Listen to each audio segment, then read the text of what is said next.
ये वीडियो इस भाई के चैनल का है, प्लीज़ इस भाई के चैनल को लाइक एंड सब्सक्राइब कर दो। ये वीडियो इस भाई के चैनल का है, प्लीज़ इस भाई के चैनल को लाइक एंड सब्सक्राइब कर दो। ये वीडियो इस भाई का तो यार ले आए हो किसी एक के लिए नहीं बल्कि तुम सबके लिए he is a player season 4 episode number 2। इसके साथ ही साथ अगर आप लोग चाहते हैं कि मैं ही इज अ प्लेयर का चैप्टर आज ही अपलोड करूं तो दोस्तों इस वीडियो पे 1.5 के लाइक्स को कंप्लीट कर दीजिएगा और जितना ज्यादा हो सके कमेंट कीजिएगा, क्योंकि आप लोग जितना ज्यादा लाइक और कमेंट करते हैं तो उतना ही मुझे मोटिवेशन मिलती है नेक्स्ट वीडियो बनाने के लिए। आप लोग ज्यादा से ज्यादा लाइक और कमेंट करें, मैं आज ही नेक्स्ट पार्ट को अपलोड कर दूंगा। अगर यकीन नहीं आता तो एक बार आजमा के जरूर देखिएगा। इसके साथ ही साथ मैं आप लोगों को अपने गेमिंग चैनल के बारे में भी बताता चलूं, जिसमें हम फ्री फायर और GTA 6 की तरह की गेम्स को स्ट्रीम करेंगे। तो इसके लिंक को मैं कमेंट में पिन कर दूंगा, जाके उसे भी जरूर चेकआउट कीजिएगा। तो चलो यार शुरू करते हैं।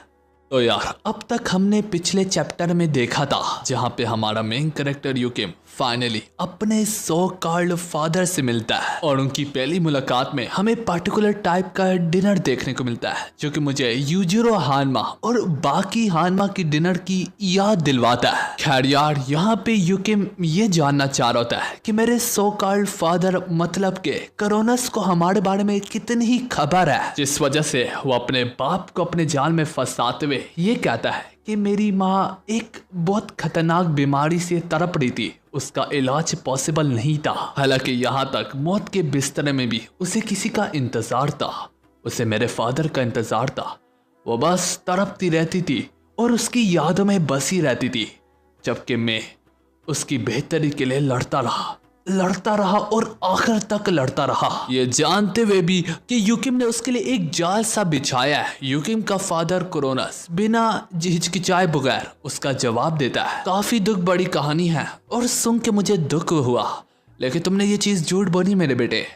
जैसे ही तुमने एलेक्साइलर को पा लिया था तो तुम्हारी माँ ठीक हो गई थी। यह सुनते सारी यूकिम के पैरों तले जमीन खिसक जाती है, जैसे कि छत उसके सर पे टूट आए। उसकी आंखें उसके माथे तक जा पहुंचने लगती है। इसके बाद यूकिम काफी ज्यादा कांपते हुए जिस्म के साथ उसका जवाब देता है, तो तुम्हें हमारे बारे में पल पल की खबर थी, लेकिन इसके बावजूद भी तुमने इग्नोर किया हमें। यूकिम उसे साफ मायनों में अब समझा देता है और बता देता है कि आज के दम से और आज के रोज से अगर तुम मेरे फादर भी हो तो मैं तुम्हें जुटलाता हूँ। इसी तरह इनके बीच में कन्वर्सेशन चल रही होती है कि यहाँ पे सिस्टम हमारे क्रोनस को डिटेक्ट कर लेता है और उसे ब्लॉक करने की कोशिशों में जारी हो जाता है। आखिर ये सब देख के क्रोनस अब यहाँ से जाने की करता है, लेकिन यूकिम उठते हुए कहता है कि तुम कहीं नहीं जा रहे। लेकिन इससे पहले वो अपने सेंटेंस को कंप्लीट कर ही पाता कि अचानक से क्रोनस अपनी डेडली स्पीड का इस्तेमाल करके हमारे यूकिम के पीछे आ जाता है। यूकिम उसे अपने पीठ पीछे देख के फौरन से घूमते हुए वार करने की कोशिश करता है, लेकिन क्रोनस उसके फौरन से हाथों को भी दबोच लेता है। तभी क्रोनस हमारे यूकिम से कहता है कि कुछ बच्चों को लगता है कि वो अपने बाप से आगे निकल चुके हैं,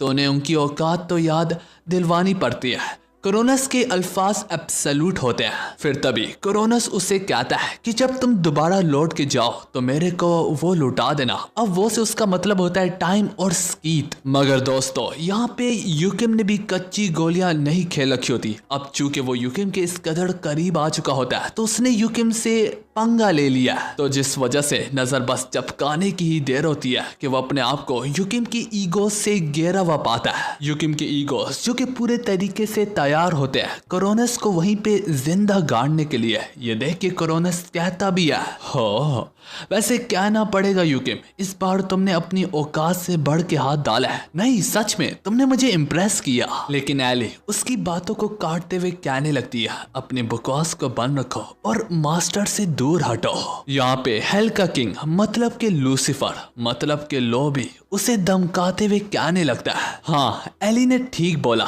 मास्टर से दूर हटो वरना यहाँ पे मारे जाओगे। क्रोनस मैं तुम्हें साफ साफ शब्दों में वार्न कर रहा हूँ, अगर तुम्हें वाकई में लगता है कि मैं तुम्हें चोट नहीं पहुंचा सकता जस्ट बिकॉज कि तुम टाइम और स्पेस से बाहर खड़े हो, तो ये तुम्हारी बहुत बड़ी भूल है मेरे बेटे। क्रोनस बोलता है, वैसे इतना तो पागल मैं भी नहीं हूँ कि तुम सबसे एक साथ यहाँ पे अकेला लड़ूं।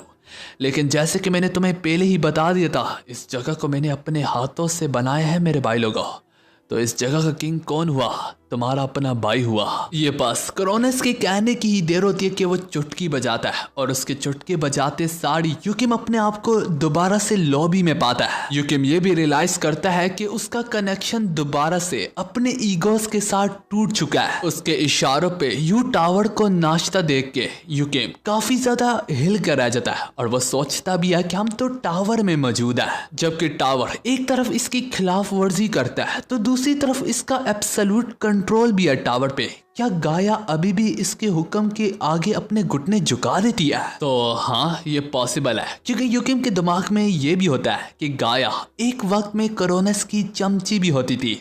लेकिन सोचने की बात तो यह है कि गाया आजकल यूकिम का भी साथ देती है, तो आखिर चल क्या रहा है? यूकिम एक बार फिर से सोचने पे मजबूर हो जाता है कि आखिर चल क्या रहा है। तो क्रोनस उसके थोड़ी सी ये हिचकिचाई वाली हालत देख के कहता है, घबराओ मत, मुझे टावर पसंद नहीं आया तो मैंने टावर को ही बदल दिया। ना कि सिर्फ इतना, बल्कि जो क्रिएशन से नई दुनिया बनी थी उसको भी मैंने बदल दिया। क्योंकि यूकिम गाया के बारे में सोच रहा था तो क्रोनस उसे सिचुएशन को क्लियर करते हुए कहता है, मेरे बेटे, शायद से मैं तुम्हें यह समझाने में नाकाम रहा तो कान खोल के सुनो।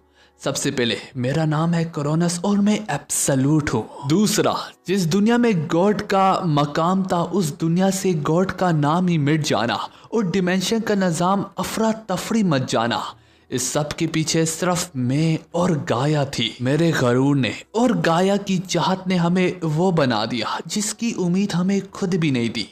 फिर हम खुद को ही कैसे रोके अब ये मैं ना जानू, पर अभी भी निजाम नहीं बिगड़ा। मैं तुम्हारे पास आया और सिस्टम तुम्हारे पास आया है।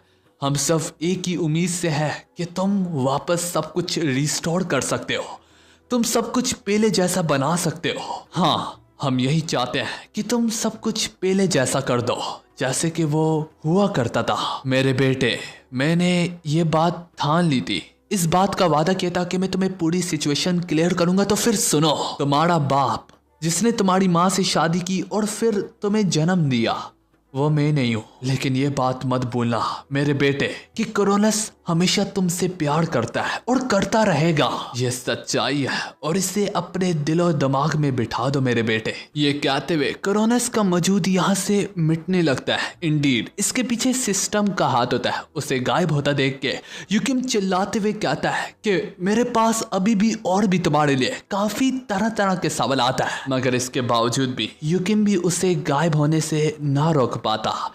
इसके बाद सिस्टम कहता है कि हमने इंट्रूडर को हटा दिया और टाइम और स्पेस को दोबारा से रिस्टोर कर लिया गया है। इन सब के बाद यूकिम दोबारा से उसी बॉक्स को देखने लगता है जिसके अंदर वो अनजान किस्म का आइटम कंटेन होता है। अब चूंकि सब कुछ अपने आप ही नॉर्मल हो चुका होता है तो यहाँ पे यूकिम वंस अगेन अपने ईगोज वगैरह से कम्युनिकेट भी कर पा रहा होता है। तो लो, इस बॉक्स को देख के कहने लगता है, अगर मैं करीब से देखूं तो ये ओरी हेल्कोन बॉक्स है। तो यूकिम आगे से पूछता है वो क्या होता है, तो इसी बात पर आगे से एली से कंटिन्यू करते हुए कहती है, ये काफी हैरानकुन है। ऐसे मटेरियल्स का मिलना काफी ज्यादा रेयर होता है। बहुत कम केसेस में ऐसे मटेरियल्स मिलते हैं क्योंकि इसे एसेंस ऑफ डिमेंशन भी कहा जा सकता है। एसेंस ऑफ डिमेंशन का शब्द सुनने के बाद यूकिम सोच में पड़ जाता है, एक सेकंड, इससे मैंने पहले भी कहीं पे सुना हुआ है। इसका रैंक इतना ज्यादा है कि इसका अगर एलेक्सर भी कोई मायने तक नहीं रखता।